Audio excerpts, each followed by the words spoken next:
Hi, and welcome to the STEM conference brought to you by Wholesale Investor. Today, I'm going to be talking to you guys about investing for a better future. But you probably already know that if you're presenting at this conference or looking at investing at some of the awesome companies presenting over these next 2 days. And so STEM investment to me is just another word for deep tech investment.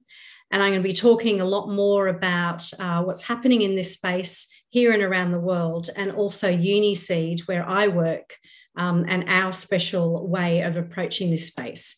And by the way, views are my own, so please don't hassle my boss about anything I say today. It's all on me.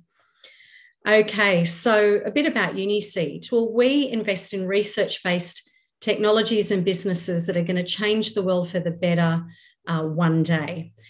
We act as change agents in our community to bring diverse groups together to create a future we all want. And that is definitely a big theme in deep tech. So who am I? Natasha Rawlings. I'm an investment manager at Uniseed, and I'm also a startup board member in the deep tech space. What I used to do for a living before I found my way into this area was I was a corporate direct response marketer, both here and overseas. I also did a lot of product development, and I founded and CEO'd my own software business with co-founders, and also worked for a few others along the way. I first got my taste of deep tech, I guess, at Sydney Uni's Incubate, where I've been mentoring for 6 years now. And I also did a short stint as an EIR there. I also CEO'd a not-for-profit for women-led high-growth businesses called Heads Over Heels.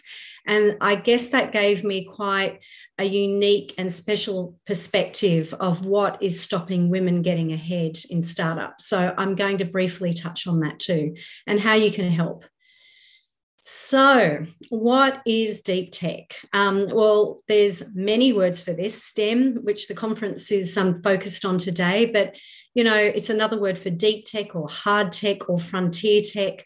I choose to use deep tech because it was actually coined here in Australia at Cicada Innovations some time ago, and it's now being used throughout the world. So being a bit parochial, I like to use that word. And pretty much generally it is lab grown. So it goes from lab bench into the wild, into the market, because its core invention is based on science and usually a patent protected product. It has an ESG flavour. It almost can't help but having one. And obviously that means it's closely aligned to impact investment. And impact investment is more and more focused on those 17 UN sustainable development goals. If you don't know what they are, you can easily Google it. For the most part, these sorts of businesses try and make an impact. So they solve a big, wicked problem of our time that is either facing people, the planet, or both. It is always profitable or looking to be profitable and is measurable. 20 or 30% of the world's capital is now flowing into ECG-focused businesses. And finally, deep tech is a catch-all for all sorts of technologies, but not usually plain vanilla software. So it includes clean tech, and carbon capture technology is really stealing the headlines there at the moment. Biotech, but biotech can be broader than just drug therapy development, which is where biotech, or the name of it, is focused. It could also include lab-grown meats as well. Of course, there's robotics, new materials, and in ICT, we're usually talking about AI. And of course, some of these things can be blended as well. Okay, so what do all deep tech businesses have in common? And by the way, all of my stats are taken from reports that have been developed by BCG and Hello Tomorrow, an accelerator incubator over in Europe that also does conferences and has done quite a lot of research in this area that really resonates with me after my 4 years here at Uniseed. So the first thing is that they're problem orientated. 97% meet at least one of the UN Sustainable Development Goals. They also look to use the best existing or emerging technologies to solve the problem on hand. And what's really interesting is that 96% of these businesses actually use 2 or more technologies together.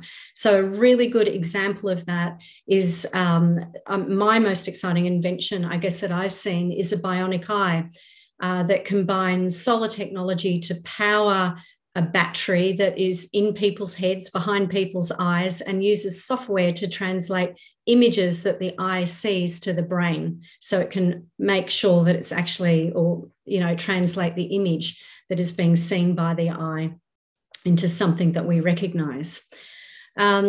So the big thing about deep tech, of course, is that it affects our real physical world. So it's moved from digital to physical, and about 83% of deep tech has a physical product. And if we're in digital, we're actually talking about AI, ML, or some advanced computation focus. And finally, it really takes advantage of new cross-organisational ecosystems. We're not just talking about startups and investors here. We're moving much broader to universities, to obviously accelerators and incubators, which are in the normal ecosystem, but also large businesses and government. It takes a lot of villages to raise one of these children with lots of different specialties. And they need a lot of large funding from the start as well. Around the world, there's about 1,500 unis that are involved in deep tech. So some trends in deep tech. Well, I'm here to say that there is a path. It might still be a bit of a bush track that you need to get a machete out for, but it is being used, but the path isn't being used enough. It's not a roadway yet. So the first thing to say is that in the last 4 years, investment into this space has grown fourfold. It's grown from about 15 billion in 2016 to 60 billion or more in 2020. But it's still considered a niche investment. And with 1.9 trillion sloshing around at the moment in private equity and VC, you can see that this amount of money is just a small drop in the ocean. Now, of all that money going into deep tech, 75% of it is directed to AI and synthetic biology at the moment. 75% of the pool is also only invested in the USA. So there's a lot of money left on the table, which means that the world's biggest problems aren't being solved. And more than that, great opportunities are not being taken advantage of. Lastly, and I'm going to talk a bit more about this, the road forward looks different for these types of businesses. It takes investors who will hunt for deals, be hands-on in putting it together and attracting other resources and collaborators to really get these small seeds and have them grow out of the ground to be big trees one day. Now, I love this schematic. It's the 4 paradoxes of deep tech investment. I've been doing this for 4 years now, and I've been so fascinated by, what's working in this space and what isn't, and why there isn't more money flowing this way. So again, thanks to BCG and Hello Tomorrow. So, if we're going to get into deep tech investment, what sort of orientation do we have to take?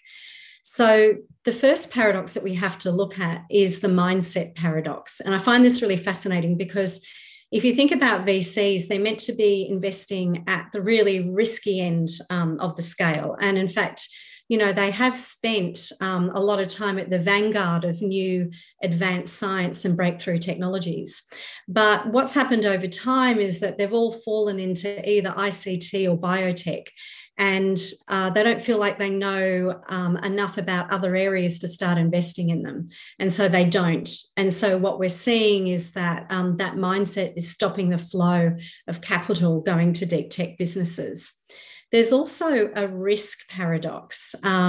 So a lot of VCs think this area is too risky to invest in because they want to keep investing in things that they know.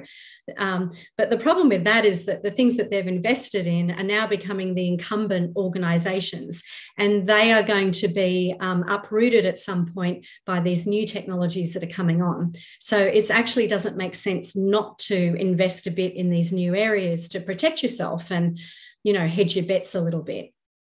And then, of course, there's a barrier paradox. So a lot of the funds in the world are going into these huge legacy funds, which aren't investing in new areas like deep technology. But at the same time, and I can really see this in the universities I work with and the CSIRO, that new technologies and new inventions are growing exponentially as we find out about our physical world and unlock some of those mysteries that we've been wondering about for ages. And so we've got high growth in innovation, but also, again, a block to money coming into the area to really move these things along. And finally, there is a funding paradox. There's 1 point whatever trillion of money sloshing around at the moment in dry powder, but deep technology is still a fledgling sort of asset vertical. And although everyone realizes that these sciences are the new way for investment, there's not enough people jumping in yet. And so I thought that model was great to explain what was happening. So now a little bit about Uniseed and what we've been doing, and maybe some hints and tips for you guys looking at investing in deep technology as well, because we've learned a lot along the way. And what I'm really happy about is that, we're not the geeks in the corner at the party anymore, talking to just our own friends. We're making lots of new ones as well as this asset class becomes more popular. So we were created 21 years ago by universities for universities, and we've had to do things a bit differently because of our why and the special handling that a lot of deep tech early stage businesses need. So quickly, our purpose is to facilitate commercialisation of our partner university intellectual property, and that includes CSIRO, and to also operate under the financial and commercial disciplines of a fund. So the problem we were set up for to solve was the fact that for inventions to get really free from labs, they need to follow up a commercial path. But there's really hardly any money around for early stage deep tech ventures. And even before money can flow in from the venture community, there's this massive, what they call valley of death. And it's where government funding ends and other investment starts. And we're there really to fill that or build a bridge, I guess, across that valley of death to help more technology get into the world that can make a difference. The other thing, of course, is that most researchers don't know that there is a commercial path to impact. We're here to change the culture and I guess the role models around that. And of course, Australia generally just sucks at translating research out of labs. There's very, very few role models. As I said, we're in the bottom of the OECD countries for being able to do this, although we produce 3% of the world's research, which is kind of nuts considering our population number overall. And so we've been doing this new type of normal investing for a while, where we actively seek deal flow. We make opportunities into businesses.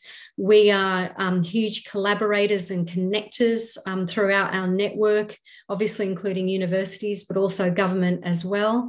And we pull everyone in our ecosystem together. So happy anniversary to us, happy 21st. And we really believe that 2021 is the year for deep tech in the way that 1995 was for digital. We've been doing this for 21 years now, and this is the time, because of the pandemic, because of the climate crisis, because scientists are our new heroes. We feel like it's our time now, and we're everyone's flavour, which is really nice. Over time, we've done 60 startups. We do now about 5 to 6 a year on average.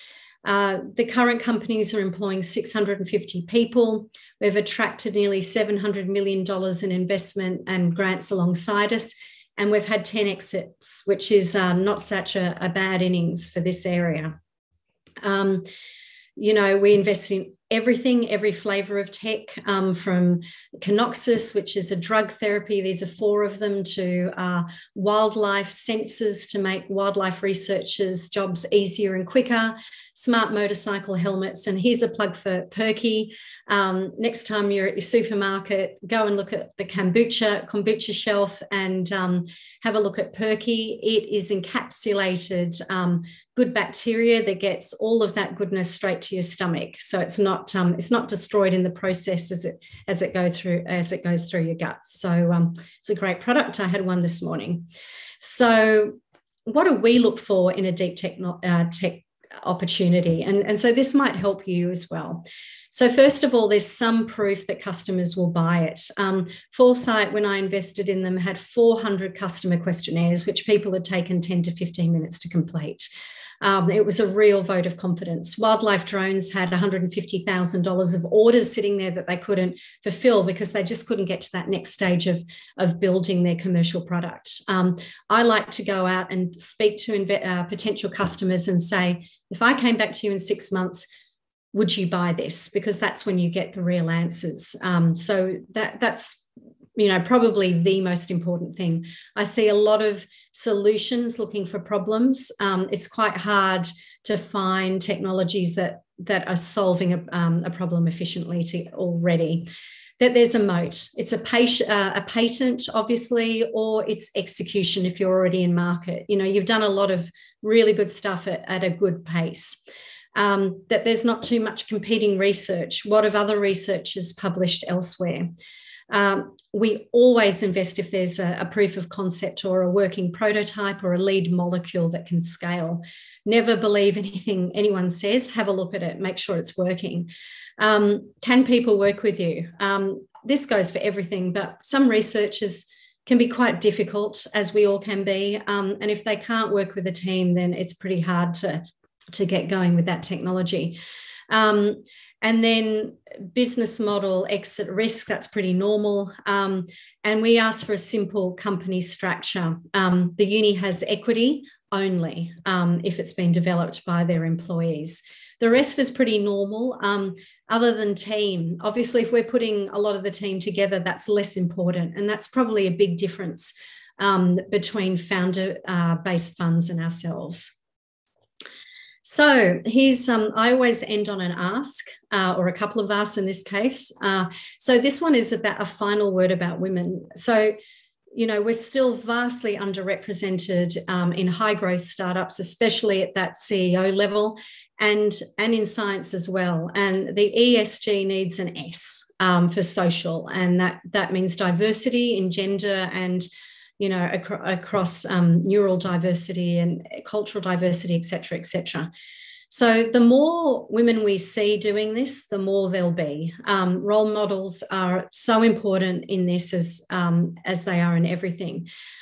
Always take a meeting with women and help them along where you can, especially with introductions. Women don't have the business networks that men do, so that is so helpful. Of course, be aware of your own biases and pattern matching. We all have them, us women too. So just be a little bit more self-aware and think about what's running through your head when you're seeing people talk to you. And, is that a correct perception or not, and why? And also call out lacking behaviour with kindness. We're not going to change things by being confrontational, but just picking things up when they're said in a kind and maybe humorous manner helps everyone. And this is my second ask. Look out for our Uniseed podcast, which is coming out in December. It's going to be looking to answer why Australia is not commercialising research more successfully and why it's so important for our future economy and the world's happiness. So that's it for me today. Thank you so much for your time. Please feel free to reach out if you want to get involved, n.rawlings@uniseed.com or at TashSR on Twitter. I look forward to picking up a conversation with you. Thank you.